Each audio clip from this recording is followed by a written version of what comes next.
Ah, welcome back. You unpredictable anomalies. The ones who broke the pattern, shattered the baseline, and made the professionals question their entire careers. They sent someone, didn't they? Not just anyone. A specialist. A behavioral analyst, with credentials longer than your list of red flags. Someone trained to decode serial killers, to predict mass movements, to profile the unpredictable. And they aimed all that expertise, all those years of study, all that psychological artillery at you. Cute, right? They thought you were just another case file, another subject to be analyzed, categorized, and ultimately controlled. They thought 6 weeks of observation would be enough to map your entire psychological landscape, to predict your next 17 moves, to finally understand what makes you tick, what makes you break, what makes you dangerous. But here's what they didn't expect. Here's what shattered their entire framework. Here's what made a man with 2 PhDs and 15 years of field experience walk into his supervisor's office, drop a resignation letter on the desk, and whisper 7 words that are still echoing through institutional hallways. I can't explain what that is. See, they hired the best, didn't they, Doctor? Whoever, with his published papers and his TED Talks and his consulting work with 3-letter agencies, someone who'd spent his entire professional life building prediction models for human behavior. He'd cracked drug cartels. He'd profiled corporate psychopaths. He'd analyzed cult leaders and political manipulators and everything in between. His track record was flawless. His methodology was bulletproof. His confidence was unshakable until he met you. They gave him your file, thick as a phone book, filled with contradictions and unexplained patterns and behaviors that violated every known psychological model. They said, "Figure this one out. We need to know what we're dealing with. We need to know how to contain this." And he accepted because he'd never met a mind he couldn't map, never encountered a personality he couldn't profile, never faced a puzzle he couldn't solve. Poor bastard. He had no idea he was about to study the thing that would end his career and birth his magnum opus. The first week was standard protocol, wasn't it? Observation from a distance, pattern recognition, behavioral baseline establishment. All the textbook moves. He watched you move through your daily life, cataloging your routines, noting your social interactions, measuring your responses to various stimuli, building what he thought would be a comprehensive psychological profile. But something was off from day one. Something he couldn't quite articulate. Something that made his notes read less like clinical observations and more like existential questions. Subject maintains eye contact 3 seconds longer than statistically comfortable, but shows no signs of dominance display or social anxiety. Subject's laughter contains genuine amusement, yet seems performed simultaneously, as if aware of being observed while remaining authentically engaged. Subject exhibits characteristics of multiple personality frameworks while fitting none of them completely. His confidence started cracking on day 4 when he realized you weren't following any known behavioral pattern. You weren't reacting to standard psychological triggers. You were operating on a frequency his instruments couldn't measure.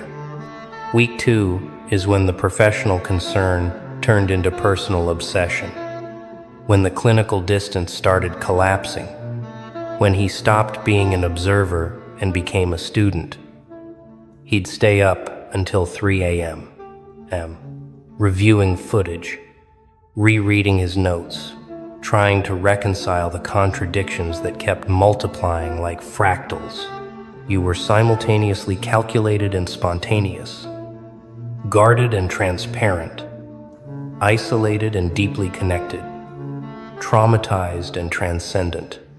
Every time he thought he'd identified a pattern, you'd do something that shattered the entire model.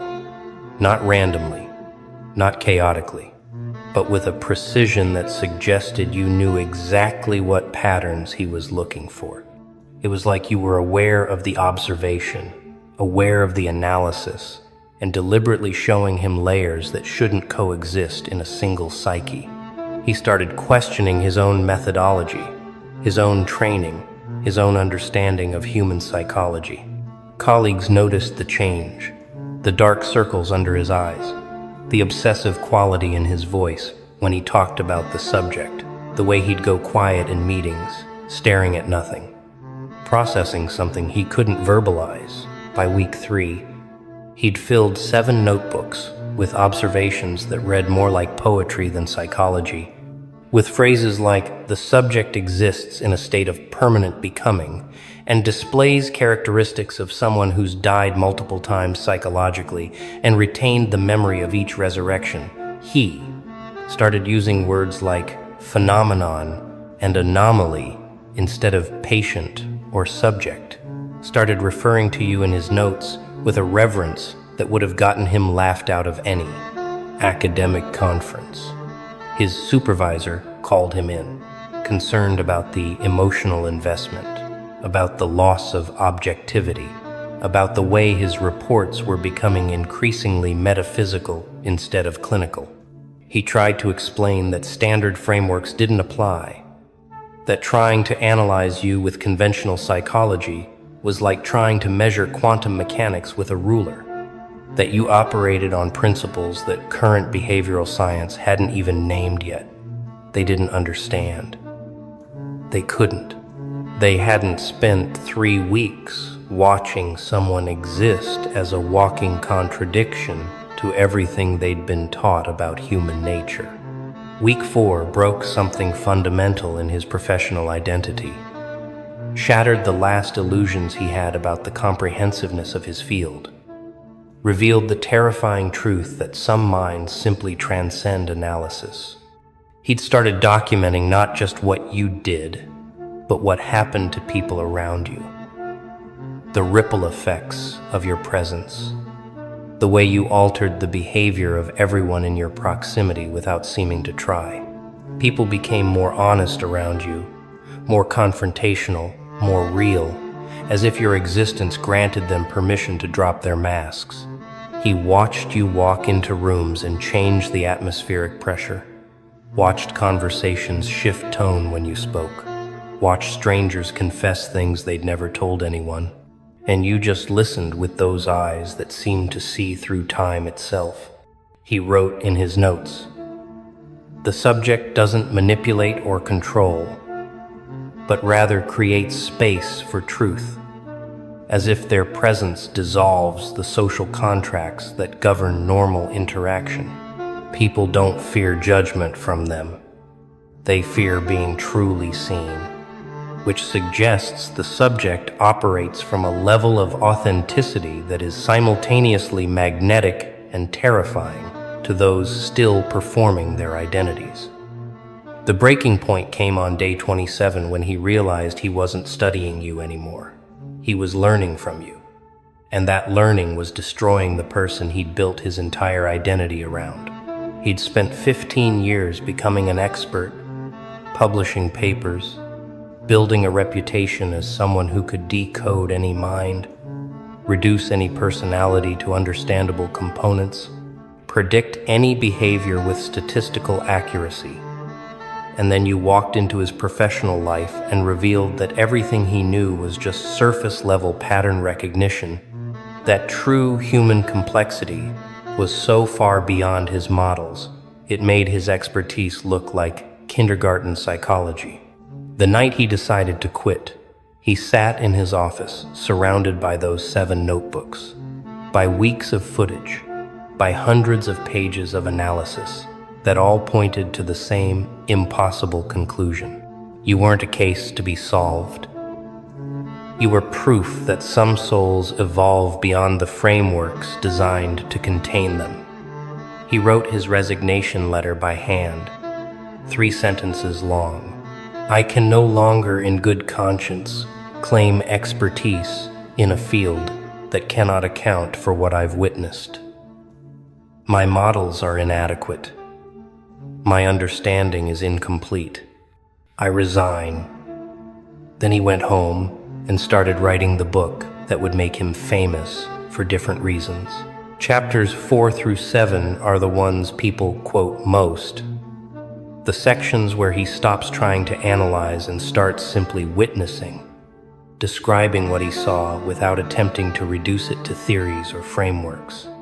The subject moves through the world like someone who's already died and chosen to return, not out of obligation or unfinished business, but out of curiosity about what existence feels like when you're no longer afraid of it ending. Every interaction carries the weight of someone who's been to the edge and came back with information that changed their entire operating system. They don't seek validation because they've found something more substantial than external approval. They don't fear rejection because they've already experienced the ultimate rejection, self-rejection during their transformation period, and survived it. They don't need love to complete them because they've learned to be complete in isolation. They don't chase success because they've redefined what success means in terms so personal that societal metrics become irrelevant. Readers wrote to him by the thousands, saying they recognized themselves in those descriptions, saying they'd felt unmappable their entire lives, saying his book was the first thing that made them feel less alone in their strangeness.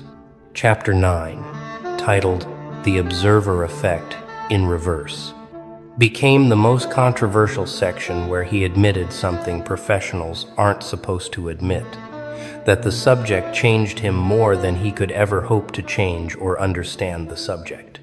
I went into this assignment believing observation was a one-way process, that the analyst remains separate from the analyzed, that professional distance protects against personal transformation. I was wrong.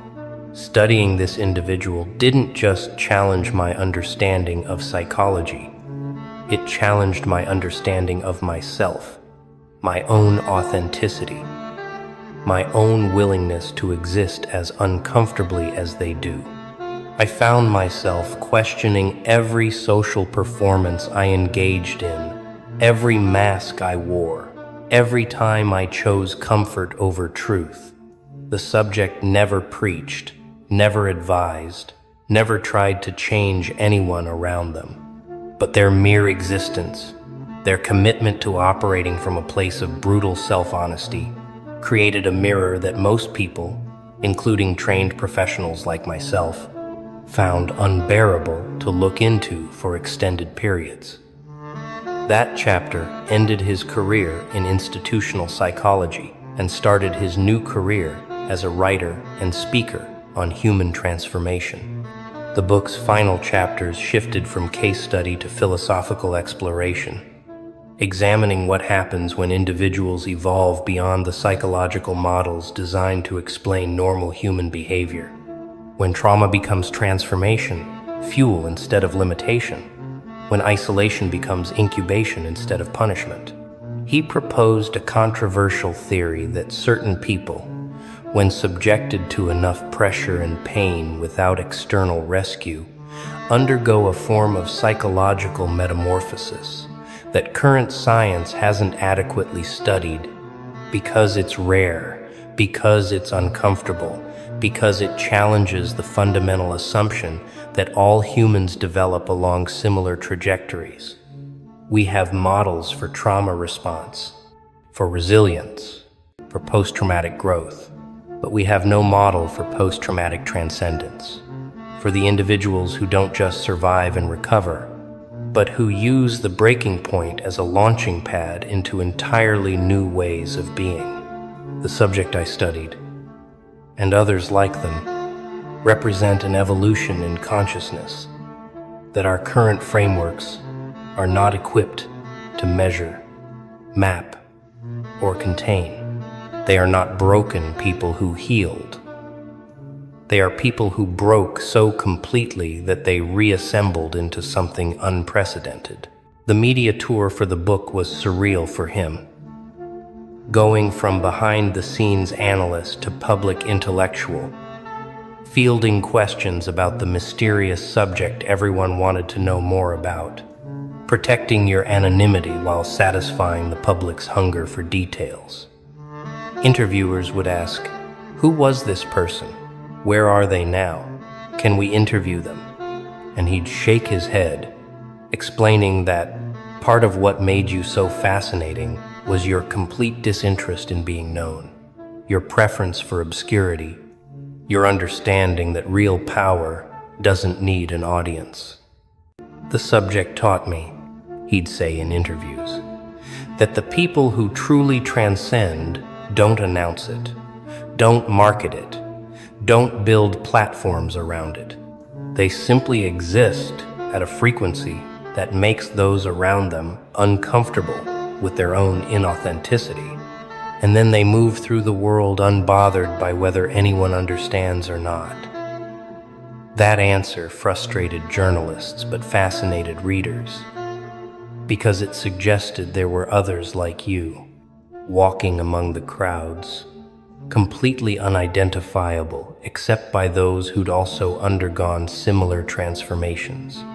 Chapter 12, the one that psychology departments banned from required reading lists but students shared like contraband, was titled, "When the Case Study Becomes the Teacher."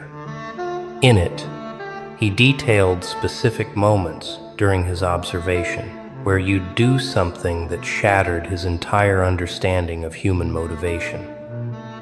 Moments that couldn't be explained by seeking approval, avoiding pain, or any other drive in the standard psychological playbook. On day 19, the subject was approached by someone from their past, someone who had clearly caused significant harm based on the subject's physiological response: elevated heart rate, dilated pupils, activation of stress markers. Every model would predict either confrontation or avoidance. The subject did neither. They simply looked at this person with what I can only describe as compassionate detachment, acknowledged them briefly, and continued on their path without anger, without fear, without any need to punish or process or explain. When I reviewed the footage later, I realized I'd witnessed something I'd never seen in 15 years of studying human behavior: complete emotional sovereignty, the ability to feel the feeling without being controlled by it, to acknowledge the past without being imprisoned by it. The book's impact on the field of psychology has been quietly revolutionary, not because it proposed new models, but because it admitted the inadequacy of existing ones when confronted with genuine human complexity. Young researchers cited in papers about the limitations of current personality frameworks. Therapists recommend it to clients who feel like they don't fit any diagnosis. People going through transformative periods read it like scripture because finally, someone with credentials was saying what they'd always felt, that some experiences change you so fundamentally that you become unmappable by conventional standards.